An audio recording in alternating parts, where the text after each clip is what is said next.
आपका स्वागत है मेरे चैनल भगवान की कथाएं में। और सुने सोमवार व्रत की कथा। किसी नगर में एक धनी व्यापारी रहता था। दूर दूर तक उसका व्यापार फैला हुआ था। नगर के सभी लोग उस व्यापारी का सम्मान करते थे।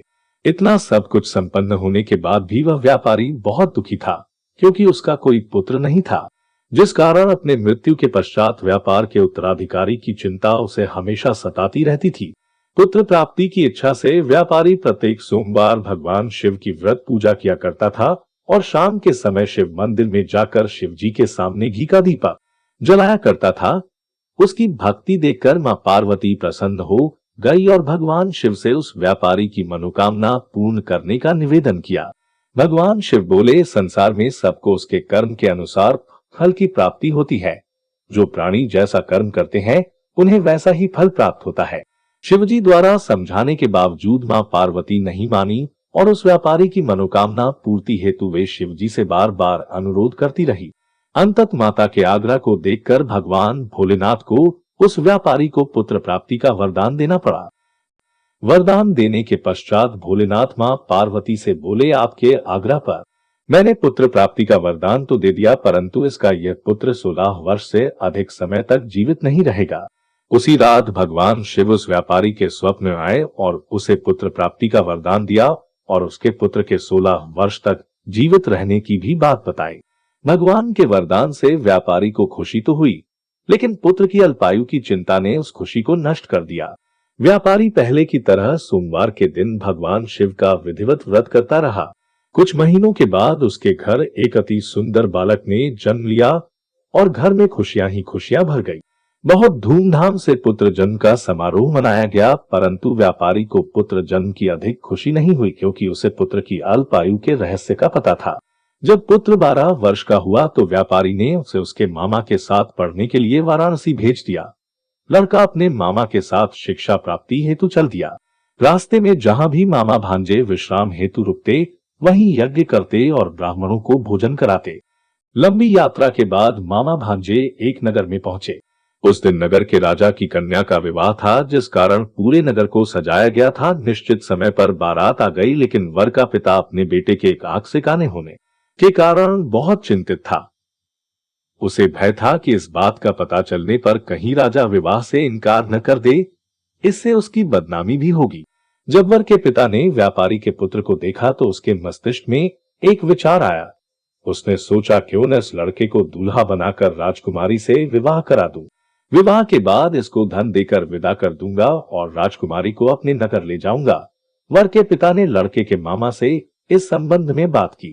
मामा ने धन मिलने के लालच में वर के पिता की बात स्वीकार कर ली। लड़के को दूल्हे का वस्त्र पहनाकर राजकुमारी से विवाह कर दिया गया। राजा ने बहुत सारा धन देकर राजकुमारी को विदा किया।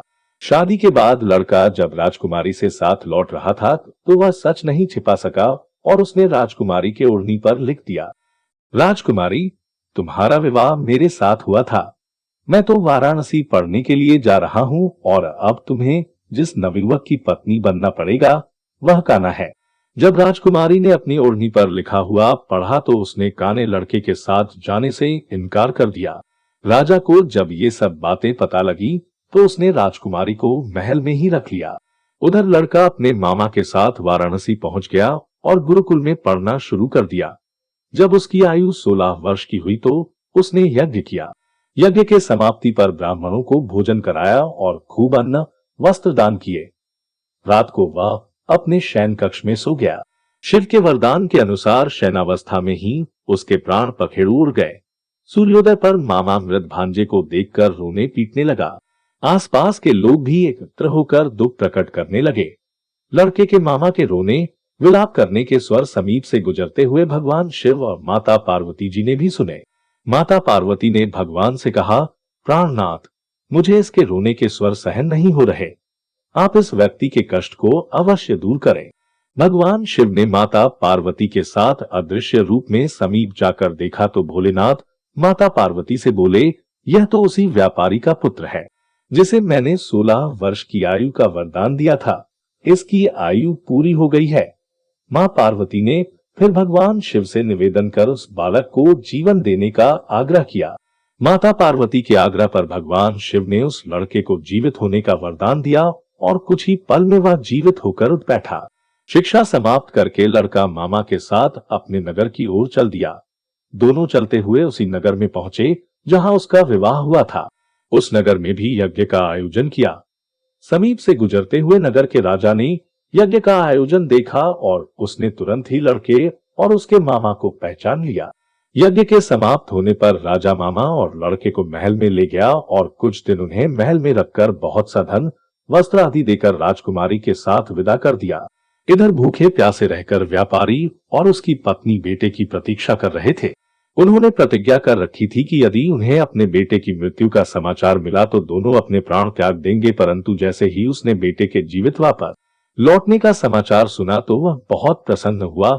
वह अपनी पत्नी और मित्रों के साथ नगर के द्वार पर पहुंचा। अपने बेटे के विवाह का समाचार सुनकर पुत्रवधू राजकुमारी को देखकर उसकी खुशी का ठिकाना न रहा। उसी रात भगवान शिव ने व्यापारी के स्वप्न में आकर कहा, हे श्रेष्ठी, मैंने तेरे सोमवार के व्रत करने और व्रत कथा सुनने से प्रसन्न होकर तेरे पुत्र को लंबी आयु प्रदान की है। पुत्र की लंबी आयु जानकर व्यापारी बहुत प्रसन्न हुआ। शिव भक्त होने तथा सोमवार का व्रत करने से व्यापारी की सभी मनोकामनाएं पूर्ण हुई। इसी प्रकार जो भक्त सोमवार का विधिवत व्रत करते हैं और व्रत कथा सुनते हैं, उनकी सभी इच्छाएं पूरी होती हैं। वीडियो को लाइक, सब्सक्राइब करें और कमेंट में महादेव लिखना ना भूलें।